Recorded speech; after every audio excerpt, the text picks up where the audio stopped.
Welcome back to Beena's learning class. 9ാം ക്ലാസ്സിലെ മാത്സിൻ്റെ 2ാമത്തെ ചാപ്റ്റർ ആവും ഞങ്ങളെ പുതിയ സംഖ്യകൾ അല്ലെങ്കിൽ ന്യൂ നമ്പേഴ്സ് എന്ന് പറയുന്നത്. അതിൻ്റെ നമ്മൾ 2 പാർട്ട് ഇട്ടതാണ്. എളുപ്പം എങ്ങനെ കണക്ക് ചെയ്യാമെന്നുള്ളതാണ് കേട്ടോ. ഇംഗ്ലീഷ് മീഡിയക്കാർക്കും മലയാളം മീഡിയക്കാർക്കും ഒരുപോലെ മനസ്സിലാകത്തക്ക രീതിയിലാണ് എന്നാണ് എൻ്റെ വിശ്വാസം കേട്ടോ. കാരണം കണക്കെന്ന് പറയുന്നത് ഭാഷ ഏതായാലും ചെയ്ത് പഠിക്കുക എന്നുള്ളതാണ് കേട്ടോ.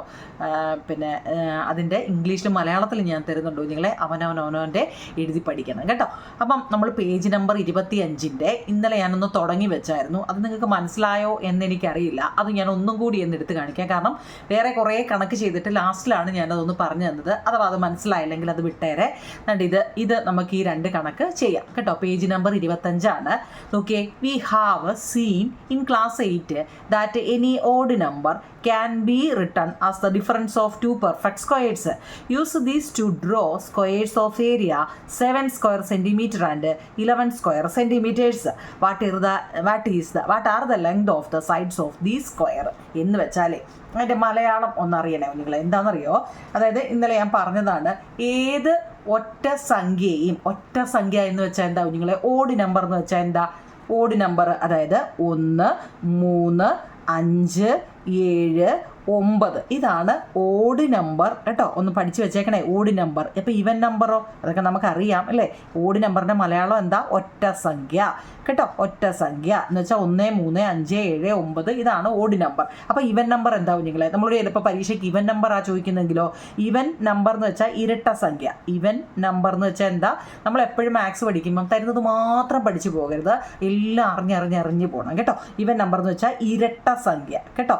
ഇരട്ട സംഖ്യ എന്ന് വെച്ച് കഴിഞ്ഞാൽ 2, 4, 6, 8 ഇങ്ങനെ പോകുന്നതാണ് ഇരട്ട സംഖ്യ. അപ്പം നമ്മളോട് ചോദിച്ച ഏതാ? ഓഡ് നമ്പർ അല്ലെങ്കിൽ ഒറ്റ സംഖ്യ.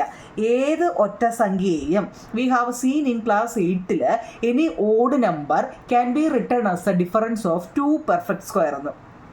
ഏത് ഒറ്റ സംഖ്യയെയും 2 പൂർണ്ണവർഗങ്ങളുടെ വ്യത്യാസമായി എഴുതാമെന്ന് 8ാം ക്ലാസ്സിൽ നിങ്ങൾ പഠിച്ചെന്ന്. ഏത് ഒറ്റ സംഖ്യയും, ഈ ഒറ്റ സംഖ്യ എന്ന് വെച്ചാൽ നമ്മളിപ്പോൾ പറഞ്ഞു, ഈ ഒറ്റ സംഖ്യയും 2 പൂർണ്ണവർഗം. എന്താണ് ഈ പൂർണ്ണവർഗം എന്ന് വെച്ച് കഴിഞ്ഞാൽ? അതായത് ഇപ്പോൾ 1ൻ്റെ സ്ക്വയർ എത്ര നിങ്ങളെ? 1. 2ൻ്റെ സ്ക്വയർ എത്ര? 4 കണ്ടോ. 3ൻ്റെ സ്ക്വയർ എത്ര? 3 × 6 എന്ന് എഴുതി വെക്കല്ലേ, മിക്കവാറും എഴുതുന്നതാണ് 6. 3 × 3, 3ൻ്റെ സ്ക്വയർ എന്ന് വെച്ചാൽ 3 2 വെട്ടാം. 3 × 3 9 കേട്ടോ. 4ൻ്റെ സ്ക്വയർ എന്ന് വെച്ച് കഴിഞ്ഞാൽ 4 × 4 8 എന്ന് എഴുതി വെക്കല്ലേ. 4 × 4 4 × 4 16. അപ്പോൾ ഈ 1, 4, 9, 16 ഇങ്ങനെ വരുന്ന നമ്പറിന് പറയുന്ന പേരാവും നിങ്ങളെ പൂർണ്ണവർഗങ്ങൾ അല്ലെങ്കിൽ പെർഫെക്റ്റ് സ്ക്വയർ എന്ന് പറയുന്നത്. ചോദ്യം മനസ്സിലാവുന്നുണ്ടോ? ഏത് ഒറ്റ സംഖ്യ എന്ന് വെച്ചാൽ കണ്ടിതാ, ഈ ഒറ്റ സംഖ്യയും 2 പൂർണ്ണവർഗങ്ങളുടെ വ്യത്യാസമായി എഴുതാമെന്ന് 8ാം ക്ലാസ്സിൽ നിങ്ങൾ പഠിച്ചു എന്നാണ് പറയുന്നത്. മനസ്സിലായോ? അതായത് ഞാൻ നിങ്ങൾക്ക് ചെയ്ത് കാണിക്കാം. ഇപ്പോൾ പൂർണ്ണവർഗം എന്താണ് അല്ലെങ്കിൽ എന്താ പെർഫെക്റ്റ് സ്ക്വയർ എന്താണ്, ഓഡ് നമ്പർ എന്താണെന്ന് പഠിച്ചല്ലോ. അപ്പോൾ നമ്മളതിനെ എങ്ങനെ എഴുതുമെന്നാണ് നമ്മൾ പഠിക്കുന്നത്. അപ്പോൾ നോക്കി കഴിഞ്ഞാൽ നമ്മൾ 1ാമത്തെ ക്വസ്റ്റ്യനാണ് എഴുതുന്നത്. ഞാൻ ഈ ചോദ്യം എഴുതണ്ടല്ലോ. അതായത് 25ാമത്തെ പേജിലെ 1ാമത്തെ എക്സസൈസ് കേട്ടോ. മലയാളം ഇംഗ്ലീഷും ഞാൻ അതിൻ്റെ കാണിച്ചു നമ്മൾ ആൻസറാണ് എഴുതുന്നത്, കാരണം ഇന്നലെ ഞാനത് പറഞ്ഞതുകൊണ്ട്. അപ്പോൾ ഇവിടെ നമ്മൾ പറയാം ഏത് 2 അതും നല്ലപോലെ മനസ്സിലാക്കണം കേട്ടോ. ഒരു ഓഡ് നമ്പറിനെ ഓഡ് നമ്പർ എന്താണെന്ന് നമ്മൾ പറഞ്ഞു. 1, 3, 5, 7 ആണ് ഓഡ് നമ്പർ അല്ലെങ്കിൽ ഒറ്റ സംഖ്യ എന്ന് പറയുന്നത്. ഇത് 2 പെർഫെക്റ്റ് സ്ക്വയറിൻ്റെ ഡിഫറൻസ് ആയി എഴുതാമെന്നാണ് പറയുന്നത്. ഇപ്പം നമ്മൾ പറഞ്ഞായിരുന്നു അല്ലേ, പെർഫെക്റ്റ് സ്ക്വയർ എന്നാൽ എന്തെന്ന് നമ്മൾ പറഞ്ഞു. നോക്കിയോ നിങ്ങളിവിടെ. ഇപ്പം 2ൻ്റെ സ്ക്വയർ മൈനസ് 1ൻ്റെ സ്ക്വയർ. ഈ മേലിൽ 2 എഴുതി വെക്കുന്നതിന് ഈ സ്ക്വയർ എന്ന് പറയുന്നത് കേട്ടോ. അപ്പോൾ നോക്കിയേ, 2ൻ്റെ സ്ക്വയർ എന്ന് വെച്ചാൽ എന്താ? 4 ആണ്. മൈനസ് 1ൻ്റെ സ്ക്വയർ എത്ര? 1 ആണ്. നോക്കിയേ, നമുക്ക് കിട്ടിയത് ഓഡ് നമ്പർ അല്ലേ? 1, 3, 5, 7ൻ്റെ ഓഡ് നമ്പർ അല്ലേ കിട്ടിയത്? മനസ്സിലായോ? അതുപോലെ തന്നെ ഞാൻ പറയാം 3ൻ്റെ സ്ക്വയർ മൈനസ് 2ൻ്റെ സ്ക്വയർ. മനസ്സിലാക്കണേ. 3ൻ്റെ സ്ക്വയർ എന്ന് വെച്ച് കഴിഞ്ഞാൽ 6 എന്ന് എഴുതല്ലേ കുഞ്ഞുങ്ങളെ കേട്ടോ. 3 × 3 ആണ് കേട്ടോ. 3 2 വെട്ടം ഉണ്ടെന്നാ. അപ്പോൾ എത്ര? 9 മൈനസ് 2ൻ്റെ സ്ക്വയർ 2 × 2 4. 9ൽ നിന്ന് 4 പോയാൽ എത്ര? 5. മനസ്സിലായോ? ഇനി അടുത്ത 4ൻ്റെ സ്ക്വയർ മൈനസ് 3ൻ്റെ സ്ക്വയർ. ആ ഓർഡറിൽ തന്നെ നിങ്ങൾ നോക്കി, അപ്പം പിടികിട്ടും. 4ൻ്റെ സ്ക്വയർ 16 ആണ്.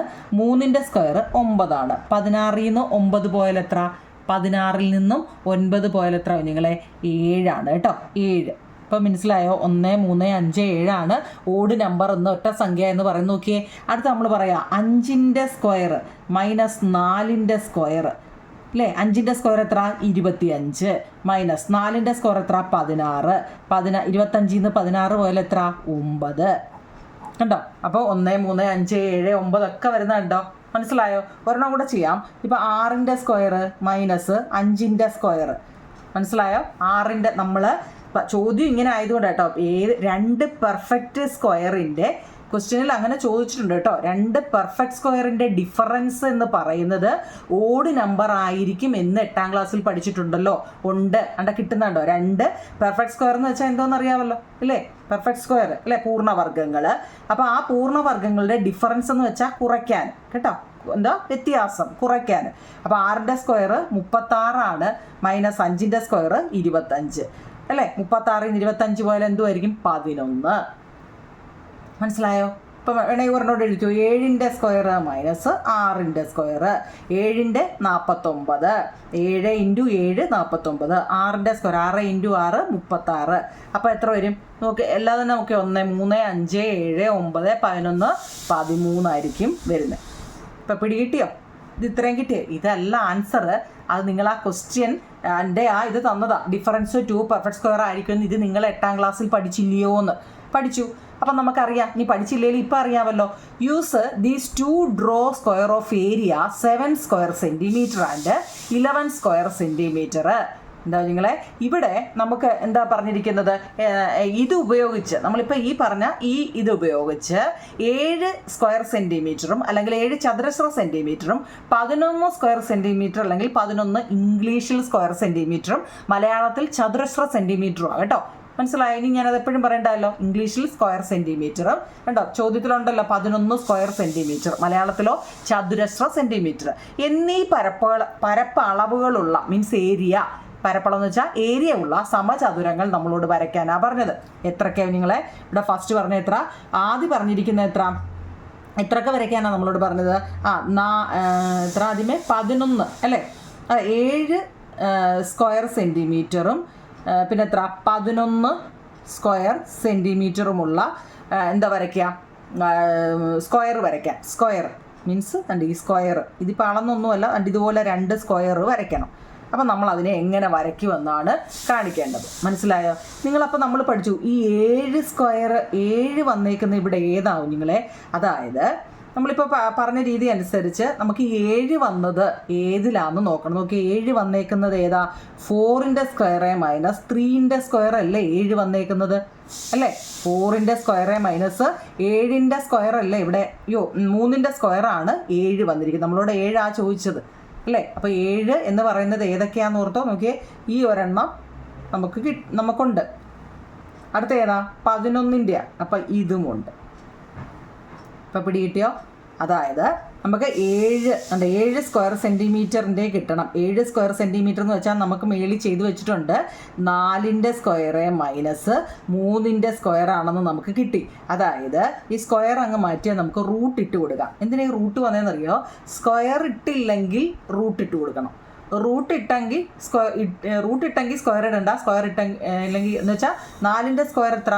4 × 4 16 മൈനസ് 3ൻ്റെ സ്ക്വയർ 9. അപ്പോൾ എത്ര കിട്ടി? റൂട്ട് എത്ര കിട്ടി കുഞ്ഞുങ്ങളെ? നോക്കിയേ, റൂട്ട് 7 കിട്ടി കേട്ടോ. ഈ സ്ക്വയർ ഇപ്പുറത്ത് വരുമ്പോൾ റൂട്ടാകും. ഈക്വലിന് ഇപ്പുറത്തെ സ്ക്വയർ വരുമ്പോൾ റൂട്ടായിട്ട് മാറും. അപ്പോൾ ഇവിടെ എത്ര കിട്ടി? റൂട്ട് 7 കിട്ടി. ഇതിൻ്റെ എത്ര?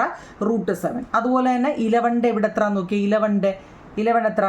11ൻ്റെ സ്ക്വയർ എന്ന് വെച്ച് കഴിഞ്ഞാൽ 6ൻ്റെ സ്ക്വയർ മൈനസ് 5ൻ്റെ സ്ക്വയർ ആണ് അല്ലേ? സ്ക്വയർ മാറ്റിയാൽ നമുക്ക് എങ്ങനെ എഴുതാം? റൂട്ട് 6ൻ്റെ സ്ക്വയർ 36 5ൻ്റെ സ്ക്വയർ 25. അപ്പോൾ നമുക്ക് എത്ര കിട്ടി? റൂട്ട് 11 കിട്ടി.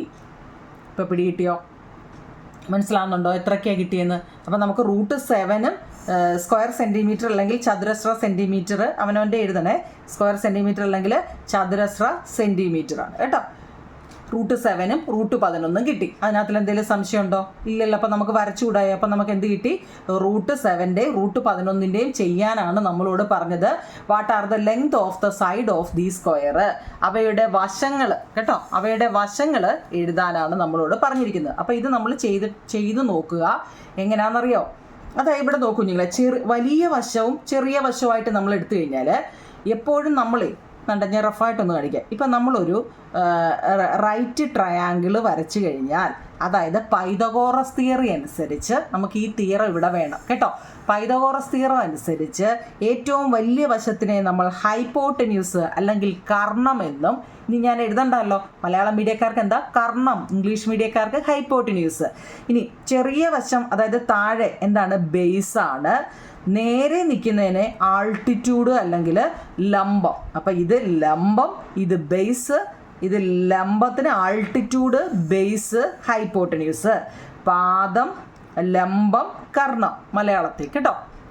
അപ്പോൾ ഇത് വെച്ചിട്ട് നമുക്ക് ചെറിയ വശം ഏതാ, ഇവിടുത്തെ ചെറിയ വശം ഏതാ നിങ്ങളിവിടെ, ഏതാ 3 അല്ലേ, ചെറിയ വശം 3 പിന്നെ ഏറ്റവും വലിയ വശവും 4 കേട്ടോ. 4 സെൻറ്റിമീറ്ററും 3 സെൻറ്റിമീറ്ററും നമുക്ക് കിട്ടി. അപ്പോൾ ഇവിടെ എന്താണ് കിട്ടാനുള്ളത്, ഈ വശമാണ് കിട്ടാനുള്ളത്. ഇതാണ് നമ്മൾ കണ്ടുപിടിക്കേണ്ടത്. നമുക്ക് വരയ്ക്കാം.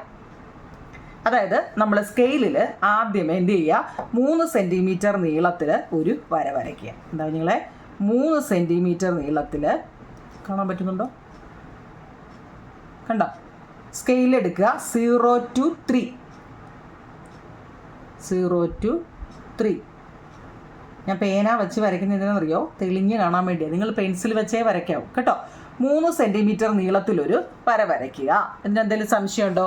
ഇനി നമ്മൾ എന്ത് ചെയ്യുന്നറിയോ, അതായത് ബേസ് കിട്ടി. ഇനി ആൾട്ടിറ്റ്യൂഡ് കിട്ടണമെന്നുണ്ടെങ്കിൽ, ഇത് ബേസാണേ കുഞ്ഞുങ്ങളെ, ആൾട്ടിറ്റ്യൂഡ് കിട്ടണമെന്നുണ്ടെങ്കിൽ നമ്മൾ അതിൻ്റെ നേരെ വരണമെന്നുണ്ടെങ്കിൽ നമുക്ക് വേണമെങ്കിൽ പറയാം ഇങ്ങനെ വെച്ച് വരച്ച് ചൂടായോന്ന്.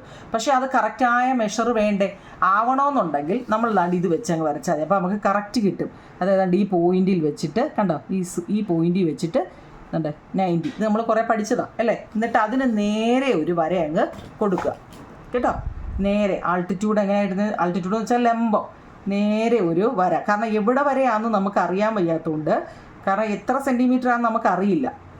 കാരണം ആൾട്ടിറ്റ്യൂഡ്, ഈ ആൾട്ടിറ്റ്യൂഡ് എത്ര ആണെന്ന് നമുക്കറിയത്തില്ല. ഇത് ബേസും ഉണ്ട്, ഹൈപ്പോട്ടന്യൂസും ഉണ്ട്, പാദവുമുണ്ട്, കർണവുമുണ്ട്. ആൾട്ടിറ്റ്യൂഡ് നമുക്കറിയത്തില്ല. അപ്പം നമ്മൾ നേരെ ഒരു വര കൊടുത്തു. പക്ഷേ ഹൈപ്പോട്ടന്യൂസ് നമുക്കറിയാം, എത്ര, 4 സെൻറ്റിമീറ്റർ. അത് നമ്മൾ സ്കെയിലിൽ വേണം എടുക്കാൻ. സ്കെയിലിൽ താണ്ടി ഇവിടുന്ന് 4 സെൻറ്റിമീറ്റർ ആണ് ഇവിടെ എടുക്കണം. കണ്ടോ, 4 സെൻറ്റിമീറ്റർ. നല്ലപോലെ മനസ്സിലാക്കണേ കുഞ്ഞുങ്ങൾ കേട്ടോ, അല്ലെങ്കിൽ ഇത് തിരിഞ്ഞു പോകും. ഇന്നലെ ഞാൻ കുറച്ചുകൂടെ ഇതായിട്ടാണ് പറഞ്ഞത്, അതുകൊണ്ടാണ് ഇന്ന് ഞാൻ പ്രത്യേകിച്ച് എടുത്തത്. ആദ്യം നമ്മൾ ബേസ് കൊടുക്കുക. ബേസ് നമുക്ക് ഇതിനകത്തിൽ ചെറിയ വശം 3 അത് വരച്ചു. വലിയ വശം കർണം എടുത്തു. പിന്നെ ഏതാ, പൈതഗോറസ് തിയറി അനുസരിച്ചാണ് ഇത് ചെയ്യുന്നത്. അപ്പം നമുക്ക് എന്താ ഇവിടുത്തെ പിന്നെ ഏതാ 4 അല്ലേ, ഹൈപ്പോട്ടന്യൂസ്. അതിൻ്റെ ഈ വശം കാണാൻ പറ്റുന്നുണ്ടോ, അതാണ്ട് ഹൈപ്പോട്ടന്യൂസ്. അതായത് 4 ആവുമ്പോൾ ഇതിൻ്റെ എവിടെ വരും എന്ന് നിങ്ങൾ നോക്കിക്കോണം. നമ്മളിങ്ങനെ ഒരു ആർക്ക് കൊടുക്കുക, ഇങ്ങനെ, കാരണം ഇത് എവിടെ വരും എന്നറിയണ്ടേ. കണ്ടോ, 4 കണ്ടോ, എവിടെ വന്നതാണ്ട് ഇവിടെ. അപ്പോൾ അതിനോട് ചേർന്ന് എന്ത് ചെയ്യുക, സ്കെയിൽ വെച്ചിട്ട്, ഇപ്പം മനസ്സിലായി, ഇപ്പം എല്ലാം നമുക്ക് കിട്ടും. കണ്ടോ, ആൾട്ടിറ്റ്യൂഡ് കണ്ട് ഇങ്ങനെ കൊടുത്തത് എവിടാണിതെന്ന് നമുക്കറിയത്തില്ല. മനസ്സിലായോ? ഇപ്പോൾ സംശയമുണ്ടോ? അതായത് ഇത് തന്നിട്ടുണ്ട് കുഞ്ഞുങ്ങളെ, 3 സെൻറ്റിമീറ്റർ ഇത് നമുക്ക് തന്നിട്ടുണ്ട്. അത് നമ്മൾ സ്കെയിൽ വെച്ച് വരയ്ക്കുക. എന്നിട്ട് ആൾട്ടിറ്റ്യൂഡ് എത്രയാണെന്ന് നമുക്ക് അറിയാൻ വയ്യാത്തതുകൊണ്ട്, ആൾട്ടിറ്റ്യൂഡ് എന്ന് വെച്ചാൽ നേരെ ഇരിക്കുന്നതാണല്ലോ, ലംബം അല്ലേ. അപ്പോൾ നേരെ ഒരു വര കൊടുക്കുക. നേരെ ഒരു വര എത്രയാണെന്ന് അറിയാൻ വയ്യാത്തതുകൊണ്ട് നിങ്ങൾ ഇച്ചിരി വലിയൊരു വര വരച്ചു. എന്നിട്ട് എന്ത് ചെയ്യുക, കർണം ഹൈപ്പോട്ടന്യൂസ് തന്നിട്ടുണ്ട് 4, അത് നമ്മൾ സ്കെയിൽ വെച്ചിട്ട് ആർക്ക് കൊടുക്കുക. കാരണം എങ്ങോട്ടാണെന്ന് നമുക്കറിയത്തില്ല. അപ്പോൾ അതാണ്ട് ഇവിടെ വന്ന് കേട്ടോ, എത്ര സെൻറ്റിമീറ്റർ, 4 സെൻറ്റിമീറ്റർ. അപ്പോൾ ഇവിടെ നമ്മൾ പറഞ്ഞു എത്ര, ആൾട്ടിറ്റ്യൂഡ് എത്ര, √7 കേട്ടോ. ഈ √7 ആൾട്ടിറ്റ്യൂഡ് കേട്ടോ. √7 അല്ലേ നമുക്ക് കിട്ടിയത് മുമ്പേ. ഇത് പൈതഗോറസ് തിയറി അനുസരിച്ചാണ് കുഞ്ഞുങ്ങളെ കേട്ടോ. അത് ഞാൻ ഒന്നാമത്തെ പാർട്ടിൽ ഇതെല്ലാം പറഞ്ഞിട്ടുണ്ട്. ഇനി ഞാൻ പറഞ്ഞുകൊണ്ടിരുന്ന ഒത്തിരി സമയം പോകും, നമുക്ക് അടുത്ത കണക്കെടുക്കാൻ പറ്റില്ല.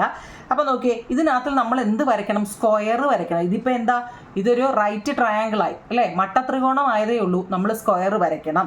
എങ്ങനെ വരയ്ക്കും? അപ്പോൾ എന്തോ ചെയ്യുന്നറിയോ, ഇതിൻ്റെ ബേസ് നമ്മൾ ഇച്ചിരി നീളത്തിലൊരു ബേസ് അങ്ങ് കൊടുക്കുക. കാരണം എവിടെ വരെ ഉണ്ടെന്ന് അതും നമുക്കറിയത്തില്ല. അപ്പോൾ നമ്മൾ നീളത്തിൽ ഒരു ബേസ് അങ്ങ് കൊടുക്കുക.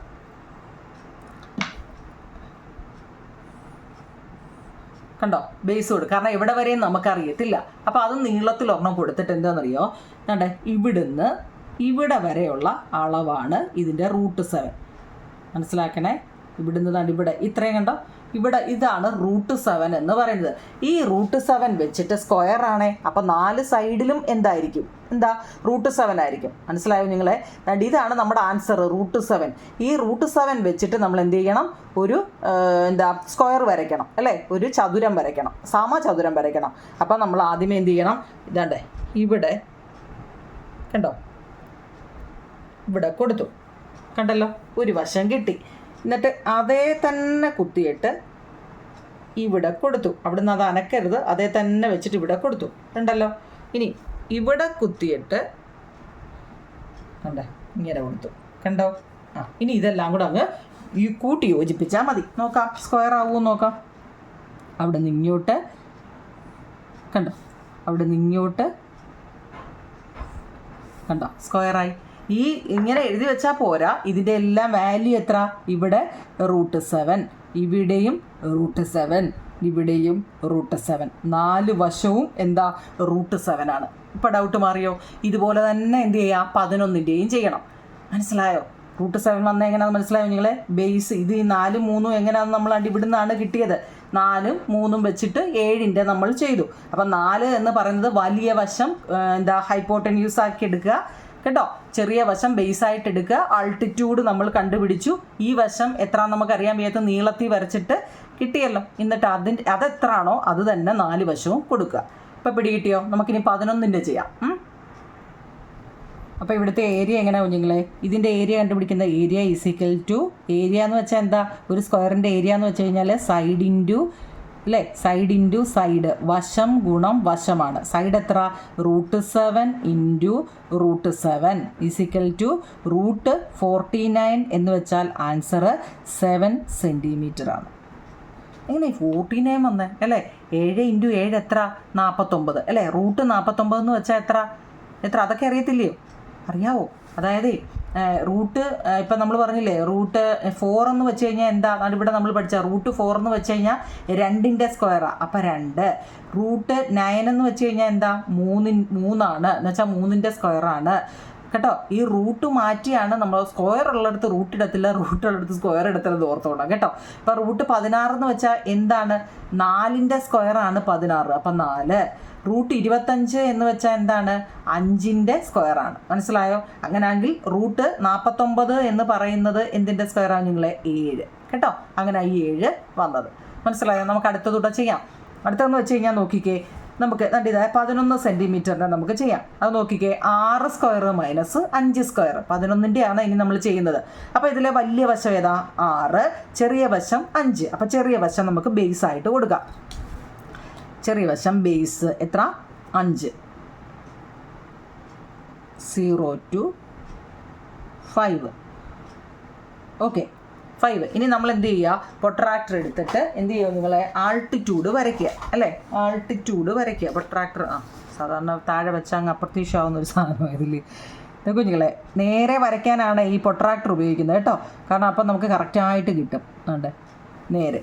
എന്നിട്ട് എന്ത് ചെയ്യുക, നമ്മൾ വിചാരിക്കും സ്കെയിൽ വെച്ച് ഇങ്ങനെ വരച്ചാൽ നേരെ കിട്ടത്തില്ലോ എന്ന്, പക്ഷേ ചിലപ്പോൾ ചരിഞ്ഞോ വല്ലതും പോയാലോ അല്ലേ. അപ്പോൾ എന്ത് ചെയ്യുക, നേരെ എത്രയുണ്ടെന്ന് നമുക്കറിയത്തില്ല കേട്ടോ. അതുകൊണ്ട് നമ്മൾ എന്ത് ചെയ്യുക, നേരെ ഒരു വര വരയ്ക്കുക കേട്ടോ. ആ കുത്ത് നമ്മൾ ആ 90യുടെ കുത്താണ് കേട്ടോ, അല്ലാതെ ആൻസറിൻ്റെ കുത്തല്ലേ. അപ്പോൾ നേരെ വരയ്ക്കുക. ഇനി നോക്കിക്കേ, അപ്പോൾ നമ്മളിവിടെ എത്ര എഴുതി, ഏറ്റവും ചെറിയ വശം 5 സെൻറ്റിമീറ്റർ. ഇനി അടുത്തത് എത്ര, അടുത്തത് 6, അടുത്ത വശം 6. ആ 6 നമ്മൾ എന്ത് ചെയ്യുക, സ്കെയിൽ എടുത്തിട്ട് 6 സെൻറ്റിമീറ്റർ എടുക്കുക. 6 കാണാൻ പറ്റുന്നുണ്ടല്ലോ, 0 to 6, 0 to 6 കണ്ടോ. അത് നമ്മൾ എന്ത് ചെയ്യുക, ഉണ്ട് ഇവിടെ വെച്ചിട്ട് മുമ്പ് വരച്ച അതേപോലെ തന്നെ കേട്ടോ. എന്ത് ചെയ്യുക, ഇവിടെ തൊട്ട് വരയ്ക്കാണ്ട് ഇങ്ങനെ കേട്ടോ, 6ക്ക് വരയ്ക്കുക. അപ്പോൾ അത് എവിടെ ചെല്ലുന്നു നോക്കണം. 6 ഇവിടെ വെച്ചിട്ട് 6 ഇവിടെ തൊട്ടാ വന്നത്, ഇവിടെ വരെ വന്നു. അപ്പോൾ അത് ജോയിൻ ചെയ്യുക. അതിനെ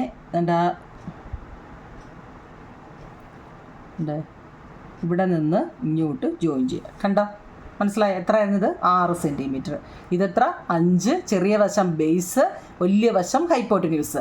അപ്പോൾ ഇതെത്ര ആയിരിക്കും, √11 ആയിരിക്കും. അതിൽ നമ്മളിപ്പോൾ കണ്ടുപിടിച്ച് √11. വലിയ വശവും ചെറിയ വശവും നമുക്ക് ഓൾറെഡി ക്വസ്റ്റ്യനിലുണ്ട്. കിട്ടുന്ന ആൻസർ ആയിരിക്കും ഇവിടെ കേട്ടോ. അടുത്ത അതായത് സ്ക്വയറിൻ്റെ ഒരു സൈഡ് ഒരു വശം എന്ന് പറയുന്നത്. അപ്പോൾ ഈ 11 കാണണമെങ്കിൽ നമ്മൾ എന്ത് ചെയ്യണം? മുമ്പ് ചെയ്ത പോലെ തന്നെ ഇത് ഇച്ചിരി നീളത്തിൽ അങ്ങ് വരയ്ക്കുക. കാരണം എവിടെ വരെ ഉണ്ടെന്ന് നമുക്ക് അറിയത്തില്ല, അതുകൊണ്ട് ഇച്ചിരി നീളത്തിൽ വരയ്ക്കുക. എന്നിട്ട് എന്ത് ചെയ്യുക? ഇവിടുത്തെ ഈ അളവ് ഈ √11 എടുക്കുക. കണ്ടേ, ഈ 11 എടുക്കുക. മനസ്സിലാക്കണമെങ്കിൽ ഇതെല്ലാം കണക്കും ഇത് ഇങ്ങനെ ഇവിടെ എടുക്കുക. എന്നിട്ട് എന്ത് ചെയ്യുക? അത് എടുത്തിട്ട് കണ്ടേ ഇങ്ങനെ ഇവിടെ വരയ്ക്കും. കണ്ടോ ഇവിടെ, കണ്ടോ ഇവിടെ. എന്നിട്ട് അവിടെ കുത്തിയിട്ട് സെയിം ഇവിടെ വരയ്ക്കുക. ഇവിടെ കുത്തിയിട്ട് വരയ്ക്കുക. കണ്ടോ? എന്നിട്ട് എന്ത് ചെയ്യുക? ജോയിൻ ചെയ്യുക. ജോയിൻ ചെയ്യാന്ന് വെച്ച് കഴിഞ്ഞാൽ ഉണ്ട് അതേപോലെ തന്നെ എടുക്കണം കേട്ടോ. ഇവിടെ ഇങ്ങോട്ട് കണ്ടോ? അപ്പോൾ ഈ സ്ക്വയർ എന്താ വന്നേ? അപ്പോൾ ഇവിടെ എത്ര? √7, ഇവിടെയും √7, ഇവിടെയും 7 അല്ല 11. 7 നമ്മൾ ചെയ്തു. √11 അതെ 4 സൈഡ് ഒരുപോലെ. അപ്പോൾ ഇതിൻ്റെ ഏരിയ നമുക്ക് എങ്ങനെ എഴുതാം? ഏരിയ ഓഫ് എന്താ ഇതിൻ്റെ രണ്ടാമത്തെ കണക്കിൻ്റെ 11ൻ്റെ ഏരിയ ഈസ് ഈക്വൽ ടു ഇതിൻ്റെ എന്താ? സൈഡ് ഇൻറ്റു സൈഡാണ്. വശം ഇൻറ്റു വശം. Side into side. സൈഡ് എത്ര? √11 ഇൻറ്റു √11 എത്ര? √11 ഇൻറ്റു 11 ഇൻറ്റു 11 വേണേ ഗുണിച്ച് നോക്കിക്കേ. 11 11 എത്ര? 121. √121 എന്ന് പറയുന്നത് എത്ര? 11ൻ്റെ സ്ക്വയറാണ്. അപ്പോൾ ആൻസർ എത്ര? 11. അപ്പോൾ നമുക്ക് എന്ത് കിട്ടി? നമ്മുടെ ചോദ്യം എന്തായിരുന്നു? 11 സ്ക്വയർ സെൻറ്റിമീറ്റർ. നോക്കണേ നിങ്ങളെ, 7 സ്ക്വയർ സെൻറ്റിമീറ്ററും 11 സ്ക്വയർ സെൻറ്റിമീറ്ററുമുള്ള ഒരു സ്ക്വയർ വരയ്ക്കാനാണ് പറഞ്ഞത്. ഏരിയ കേട്ടോ. ഏതാ? ഏരിയ. പരപ്പളവ് എത്ര വരുന്നതാ? 7ഉം പരപ്പളവ് 11ഉം വരുന്ന വരയ്ക്കാനാണ് പറഞ്ഞത്. ഇങ്ങനെയാണ് വരയ്ക്കുന്നത്. എളുപ്പമാണിത് കേട്ടോ. ഒന്ന് മനസ്സിലായാലും ഇച്ചിരി കൂടെ ഒന്ന് ബാക്കിലോട്ട് എടുത്തിട്ട് ഒന്നുകൂടെ ഒന്ന് കണ്ടിട്ട് മനസ്സിലാക്കിയിട്ട് വേണം എഴുതി പഠിക്കാൻ. നമുക്ക് അടുത്ത എഴുതാം. അടുത്ത രണ്ടാമത്തെ ചോദ്യം നോക്കിയോ നിങ്ങൾ. What is the area of the square in the picture? What is the length of its side? അങ്ങനൊരു ചോദ്യമുണ്ട്. കണ്ടായിരുന്നോ? അതായത് നമുക്കൊരു ചിത്രം തന്നിട്ടുണ്ട്. അതിൻ്റെ സമചതുരത്തിൻ്റെ പരപ്പളവ് എത്രയാണെന്ന് ചോദിച്ചിട്ടുണ്ട്. ഒരു വശത്തിൻ്റെ നീളവും എത്രയാണെന്ന് ചോദിച്ചിട്ടുണ്ട്. മലയാളംകാർക്ക് എന്താ? നിങ്ങളെ ഒരു ചിത്രം തന്നിട്ടുണ്ട്.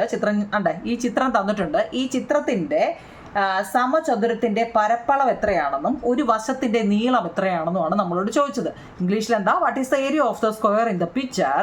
What is the length of its side? മനസ്സിലായോ? നമ്മൾ മുമ്പ് ചെയ്ത അതേ രീതി നിങ്ങളൊന്ന് ചിന്തിച്ച് നോക്കിയേ. ഇപ്പം ഇതിൻ്റെ തൊട്ട് മുന്നേ ചെയ്തേ അത് സെയിം അത് തന്നെ അല്ലേ? അതായത് നോക്കിക്കേ, ഇതാണ് സംഭവം അല്ലേ? ഇവിടെ നമുക്ക് എന്തൊക്കെ തന്നിട്ടുണ്ട് നോക്കിയോ നിങ്ങളെ. മുമ്പ് ചെയ്ത അതേ രീതി നോക്കിയേ. ബേസ് ഉണ്ട്, ആ വലിയ വശമായ ഹൈപ്പോട്ടന്യൂസ് ഉണ്ട് അല്ലേ? അതായത് ബേസ് എന്ന് വെച്ചാൽ എന്താ? പാദം അല്ലേ? ഇതെന്താ? കർണം. അപ്പം എന്താണ് ഇവിടെ നമുക്ക് തരാനുള്ളത്? ആൾട്ടിറ്റ്യൂഡ് ഇല്ല. നിങ്ങൾക്ക് സത്യത്തിൽ പൈതഗോറസ് തിയറം മനസ്സിലായിരുന്നു? ഞാൻ ഒന്നുകൂടെ പറയണോ? അതായത് ഒരു റൈറ്റ് ട്രയാങ്കിൾ ആണ് ഈ പൈതഗോറസ് തിയറത്തിൽ നമ്മൾ എടുക്കുന്നത്. കേട്ടല്ലോ? ഇത് ഹൈപ്പോട്ടന്യൂസ് ആണ്, ഇത് ആൾട്ടിറ്റ്യൂഡ് ആണ്, ഇത് ബേസ് ആണ്. കേട്ടോ? പാദം, കർണം, ലംബം. കേട്ടല്ലോ? നമുക്ക് ഹൈപ്പോട്ടന്യൂസ് കണ്ടുപിടിക്കാൻ മാത്രം എന്ത് ചെയ്യുക? അത് കാണണമെങ്കിൽ നമ്മൾ ഈ എയും ബിയും മീൻസ് ആൾട്ടിറ്റ്യൂഡും ബേസും കൂടെ കൂട്ടണം. അതായത് നമുക്ക് ഹൈപ്പോട്ടന്യൂസ് ആണ് കണ്ടുപിടിക്കേണ്ടതെങ്കിൽ അതിൻ്റെ ഒരു ഇക്വേഷൻ ഉണ്ടോ നിങ്ങളെ? h² റൂട്ട് എന്നെഴുതിയിട്ട് എന്താ? ബേസിൻ്റെ സ്ക്വയർ അല്ലെങ്കിൽ എന്തെഴുതിയാൽ മതി? രണ്ടും തന്നെ. ബേസിൻ്റെ സ്ക്വയർ പ്ലസ് ആൾട്ടിറ്റ്യൂഡിൻ്റെ സ്ക്വയർ ആണ്. കേട്ടോ? ഏതാ? ഹൈപ്പോട്ടന്യൂസ് കണ്ടുപിടിക്കാൻ നമ്മൾ ഇതാണ് ഉപയോഗിക്കുന്നത്. ഇനി ആൾട്ടിറ്റ്യൂഡാണ് കണ്ടുപിടിക്കേണ്ടതെങ്കിൽ നമ്മൾ എങ്ങനെ എഴുതും? ആൾട്ടിറ്റ്യൂഡ് ഇതാണ് നമുക്ക് തന്നിട്ടില്ല, ലംബം തന്നിട്ടില്ലെങ്കിൽ ഹൈപ്പോട്ടന്യൂസിൽ നിന്നും ബേസ് അങ്ങ് കുറയ്ക്കുവാണ് ചെയ്യേണ്ടത്. ഹൈപ്പോട്ടന്യൂസിൽ നിന്നും ബേസ് കുറയ്ക്കുക ചെയ്യേണ്ടത്. അതുപോലെ തന്നെ ബേസ് ആണ് കണ്ടുപിടിക്കേണ്ടതെങ്കിലും നമ്മൾ എന്ത് ചെയ്യണം? ഹൈപ്പോട്ടന്യൂസിൽ നിന്നും ആൾട്ടിറ്റ്യൂഡ് അങ്ങ് കുറയ്ക്കുകയാണ് ചെയ്യേണ്ടത്. അപ്പം ഒന്ന് ഓർത്താൽ മതി, ഹൈപ്പോട്ടന്യൂസ് കണ്ടുപിടിക്കാൻ മാത്രം കൂട്ടിയാൽ മതി. ഹൈപ്പോട്ടന്യൂസ് തന്നിട്ടില്ല, അത് കണ്ടുപിടിക്കണമെങ്കിൽ മാത്രം കൂട്ടിയാൽ മതി. ഈ ആൾട്ടിറ്റ്യൂഡോ ബേസോ അല്ലെങ്കിൽ പാദമോ ലംബമോ തന്നിട്ടില്ലെങ്കിൽ എന്ത് ചെയ്യുക? ഹൈപ്പോട്ടന്യൂസിൽ നിന്ന് കുറച്ചാൽ മതി. ആ ക്ലൂ പഠിച്ചങ്ങ് വെച്ചാൽ മതി. ഇതാണ് പൈതഗോറസ് തിയറം. മനസ്സിലായോ? നമുക്കിവിടെ തന്നേക്കുന്നത് എന്തൊക്കെയാണ് നിങ്ങളെ നോക്കിയേ. നമുക്കിവിടെ എന്തൊക്കെയാണ് തന്നേക്കുന്നത്? അതായത് ബേസ് തന്നിട്ടുണ്ട് അല്ലേ? ഉണ്ടല്ലോ, ബേസും തന്നിട്ടുണ്ട്, ആൾട്ടിറ്റ്യൂഡും തന്നിട്ടുണ്ട് അല്ല, ഹൈപ്പോട്ടന്യൂസും തന്നിട്ടുണ്ട് ആണല്ലോ. അപ്പം നമുക്ക് ചെയ്യാമല്ലോ. എങ്ങനെ ചെയ്യാം? അതായത് ഇപ്പം ഹൈപ്പോട്ടന്യൂസ് ആണ് നമുക്ക്, അതായത് ആൾട്ടിറ്റ്യൂഡാണ് നമുക്ക് ഇല്ലാത്തത് ആണല്ലോ. എന്താ ഇല്ലാത്തത്? ആൾട്ടിറ്റ്യൂഡാണ് നമുക്ക്, അതായത് ലംബം നേരെയുള്ള ആണ് കണ്ടുപിടിക്കേണ്ടത്. അപ്പം നമുക്ക് എങ്ങനെ എഴുതാം? ആൾട്ടിറ്റ്യൂഡ് അല്ലേ? ആൾട്ടിറ്റ്യൂഡ് കണ്ടുപിടിക്കണമെങ്കിൽ എന്ത് ചെയ്യണം? ആൾട്ടിറ്റ്യൂഡ് ഇവിടെ h² എന്ന് പറയുന്നത് ഇവിടെ റൂട്ട്, ഇത് സ്ക്വയർ ഉണ്ടെങ്കിൽ റൂട്ട് വേണ്ട, റൂട്ട് ഉണ്ടെങ്കിൽ സ്ക്വയർ വേണ്ട എന്ന് ഞാൻ പറഞ്ഞായിരുന്നു അല്ലേ? ഇല്ലയോ? അങ്ങനെ ഞാൻ പറഞ്ഞില്ലയോ? നിങ്ങൾ കേട്ടായിരുന്നോ? ആൾട്ടിറ്റ്യൂഡാണ് നമുക്ക് കണ്ടുപിടിക്കേണ്ടതെങ്കിൽ നമ്മൾ എന്ത് ചെയ്യണം? റൂട്ട്, കേട്ടോ, റൂട്ട്. നിങ്ങളെ ഇവിടെ ബേസ് എന്ന് പറയുന്നത് നോക്കിയേ, ആൾട്ടിറ്റ്യൂഡ് അല്ലേ? ആൾട്ടിറ്റ്യൂഡ് ആകുമ്പോൾ ഇതാ, കേട്ടോ. ആൾട്ടിറ്റ്യൂഡ് എന്ന് വെച്ച് കഴിഞ്ഞാൽ ദാണ്ട് ഇത് ലംബം കണ്ടുപിടിക്കണമെങ്കിൽ എന്തോ ചെയ്യണം? ഹൈപ്പോട്ടിന്യൂസിൻ്റെ സ്ക്വയറ് മൈനസ് ബേസിൻ്റെ സ്ക്വയറാണ് അല്ലേ? ഹൈപ്പോട്ടിന്യൂസിൻ്റെ സ്ക്വയർ എത്ര? ഇവിടെ ഹൈപ്പോട്ടിന്യൂസ് എന്ന് വെച്ച് കഴിഞ്ഞാൽ എന്താ? ദാണ്ട് ഇതാണ് അല്ലേ? h എന്ന് പറഞ്ഞ ഇതാണ്, b എന്ന് പറഞ്ഞ ഇതാണ്, a എന്ന് പറഞ്ഞ ഇതാണ്. നമ്മൾ കുറേ ഇപ്പോൾ പറഞ്ഞതാണ് അല്ലേ? h എന്ന് പറഞ്ഞാൽ ഹൈപ്പോട്ടിന്യൂസ്. ഹൈപ്പോട്ടിന്യൂസ് എന്ന് വെച്ചാൽ എത്ര ഇവിടെ കൊടുത്തിരിക്കുന്നത്? 3.5ൻ്റെ സ്ക്വയർ അല്ലേ? മൈനസ് പിന്നെ ബേസിൻ്റെ സ്ക്വയർ, ബേസ് എത്ര കൊടുത്തേക്കുന്നത്? 1.5ൻ്റെ ഇങ്ങനെ എഴുതുക കേട്ടോ, സ്ക്വയർ. സ്ക്വയർ കണ്ടോ? മനസ്സിലായോ? മനസ്സിലായോ? റൂട്ട് ഇട്ടോ, ഞാൻ ഡൗട്ട് വേണ്ട. 3.5ൻ്റെ 2 വട്ടം, 3.5 ഇൻറ്റു 3.5 ചെയ്തേ. 5 ഇൻറ്റു 5 25, ശിഷ്ടം 2, 3 5 15 2 17, പിന്നെ 3 5 15, ശിഷ്ടം 1 3 9 1 10, 5 7 5 12, 1 2 1. ഇവിടെ പോയിന്റ് കഴിഞ്ഞിട്ട് ഇവിടെ 1, പോയിന്റ് കഴിഞ്ഞിട്ട് ഇവിടെ 1. അപ്പോൾ 2 സ്ഥാനം മാറ്റി കുത്തിടും. എത്ര കിട്ടി? 12.25 എന്ന് കിട്ടി. കണ്ടോ?